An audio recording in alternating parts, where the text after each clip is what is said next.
Hello guys, welcome back to my channel Minati spice. আজ আমি ধোসা বানাবো, তাই আমি মল থেকে ইনস্ট্যান্ট ব্যাটারটা কিনে নিয়ে এসেছি। তোমরা চাইলে অনলাইনে অর্ডার করতে পারো।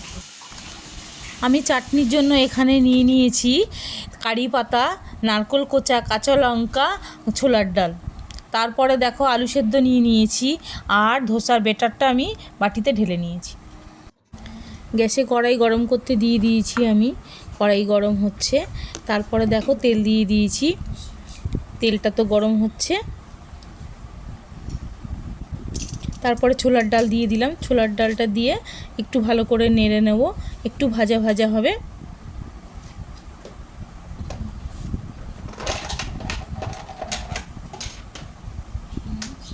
তারপর লঙ্কা ভেঙে দিলাম, ভাজা ভাজা হয়ে গেছে। লঙ্কাটা দিয়ে নাড়ছি।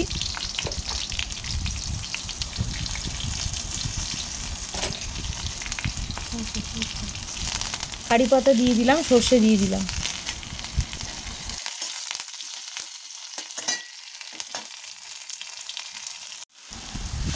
তারপরে আমি আলুটা খোসা ছাড়িয়ে নিয়েছি, নিয়ে আমি কড়াইতে দিয়ে দিয়েছি। দিয়ে আমি আলুটাকে ভালো করে ম্যাশ করে নিচ্ছি।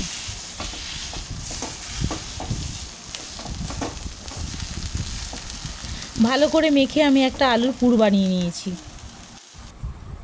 গ্যাসে আমি ফ্রাই প্যান বসিয়ে দিয়েছি। দিয়ে ফ্রাই প্যানটা খুব ভালো করে গরম করতে হবে। তারপর দেখছো তেল আমি ব্রাশ করছি ভালো করে। ব্রাশ ভালো সুন্দর করে করা হয়ে গেছে। এবারে আমি ধোসার ব্যাটারটা দিয়ে দেব। ধোসার ব্যাটার তো অল্প করে দিয়ে আমাকে পাতলা করে ভালো সুন্দর করে ঘোরাতে হবে, তার জন্য পাতলা হবে, তারপরে মুচমুচে হবে।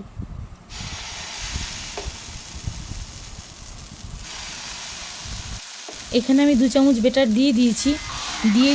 তো এটা আমি খুব সুন্দর করে ভালো করে ঘোরাবো। ঘুরিয়ে ঘুরিয়ে ঘুরিয়ে ঘুরিয়ে আমি এটাকে পাতলা করবো। যত পাতলা হবে তত ক্রিস্পি হবে। এক সাইড বাদামি হয়ে গেলে ওটাকে আমি উল্টিয়ে দেবো। উল্টিয়ে দেওয়ার পর আমি আলুর পুরটাকে সুন্দর করে আমি বিছিয়ে লম্বা করে রোল মাঝখানে লম্বা করে দিয়ে ফোল্ড করে দেবো। ফোল্ড করে দিয়ে আমি নামিয়ে নেব।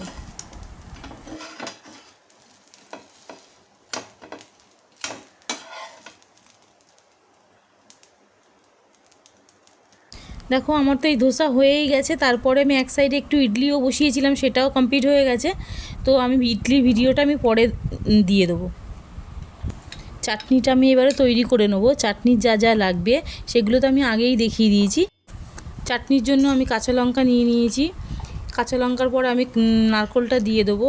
নারকেল দেওয়ার পরে আমি ছোলার ডালটা দিয়ে দেবো। তারপরে নুন আর জল দিয়ে আমি পেস্ট করে নেবো।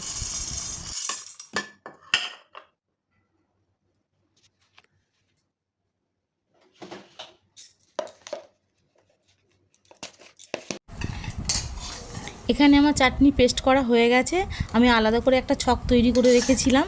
কারি পাতা, ছোলার ডাল, সর্ষে, শুকনো লঙ্কা ছকে রেখেছিলাম, সেটা আমি ওপর থেকে দিয়ে এটা ভালো করে আমি মিশিয়ে নেব। দেখবেন খুব সুন্দর একটা গন্ধ বেরোচ্ছে, তোমার দেখলেই জিভে জল চলে আসবে। আপনারা বাড়িতে ট্রাই করুন, করে আমাকে কমেন্ট করে জানান।